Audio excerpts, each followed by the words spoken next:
Hello, and welcome back to Politics with Kev. Today we were talking about Ilhan Omar and some recent controversy surrounding her. Ilhan Omar is a member of the US House of Representatives from Minnesota, as well as one of the first Muslim women elected to Congress, along with Rashida Tlaib.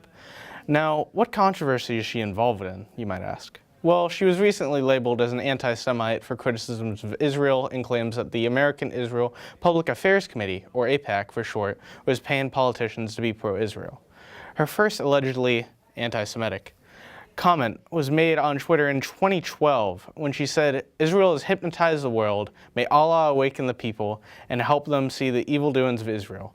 To put that in context, this tweet happened during an operation against Hamas in the Gaza Strip, known as Pillar of Defense, which was carried out by Israel, leading to civilian deaths on both sides.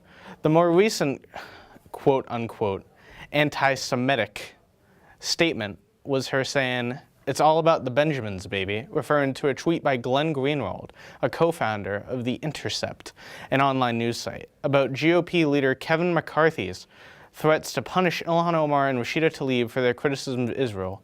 She was then asked who she believes is paying politicians to be pro-Israeli, or rather pro-Israel, to which she responded, AIPAC. Are any of these comments anti-Semitic? The comments are in no way a slight against the Jewish people. They're specifically aimed at Israel and AIPAC. In no way do AIPAC or Israel equal or fully represent the Jewish people. Now, some may argue that claiming political support for Israel is bought and paid for is anti-Semitic. But AIPAC is a lobbyist group which works to influence American politics, including by using contributions to campaigns of politicians. Though the AIPAC does not give to candidates directly, but through political action committees, or PACs for short. A PAC is an organization that raises money to help influence elections, which I will talk about in a later segment. AIPAC does, however, have a large amount of sway over other pro-Israel lobbies, and reportedly has a congressional club, who pledges to donate at least $5,000 each election cycle, in a clearly pro-Israel context, and also reportedly hired individual bundlers who collect money from AIPAC members and then donate it to candidates. And doing so means they donate to candidates indirectly. Representative Omar has also criticized other lobbying groups and PACs, such as the NRA and Saudi Arabian lobbying efforts. There is one other controversy that I forgot to mention earlier, which is equally as important as the anti-Semitism claims.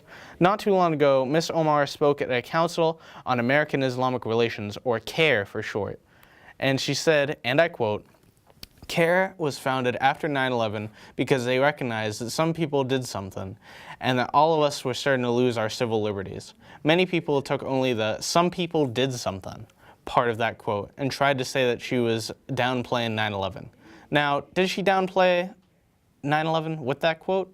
It doesn't seem like it at all. She stated was that a certain group of people, in this case the terrorists who were involved in 9/11, did something horrible, and the entire Muslim population began to seek discrimination because of it. This quote is 100% taken out of context to be used to smear, which for those unfamiliar with political terms, is basically when you try to damage someone's reputation by putting forward negative or false information or propaganda. It's a dishonest approach to run against a political opponent, to be sure. Now, are these fair and good faith critiques of Ms. Omar, or do they prove she is an anti-Semite? I'd say that objectively, the answer is no. Anyway, that's all from me. Back to you in the studio.